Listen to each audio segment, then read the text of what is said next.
ჩვენ გქონდა პატივი ელჩების კონფერენციისთვის წარგვედგინა შინაგან საქმეთა სამინისტროს მხრიდან ბოლო პერიოდში განხორციელებული ღონისძიების შესახებ ინფორმაცია. ელჩებს მივაწოდეთ ინფორმაცია ორმხრივი თანამშრომლობის კუთხით, რაც განხორციელდა ბოლო წლების მანძილზე. საკმაოდ საინტერესო იყო ჩვენი მოხსენება, მაგალითად მართვის მოწვევების ურთიერთაღერების კუთხით, ასევე საერთაშორისო საპოლიციო თანამშრომლობის კუთხით.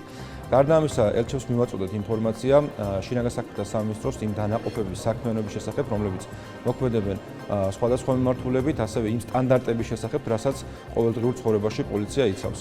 ჩვენ მოვისმენთ მათი საინტერესო მოსაზრებები და ვფიქრობ, რომ ძალიან მნიშვნელოვანია მსგავსი ფორმატებში თანამშრომლობა და ინფორმაციის ურთიერთგაცვლა იმისათვის, რომ სამომავლოდ დაიგეგმოს ძალიან კარგი თანამშრომლობა.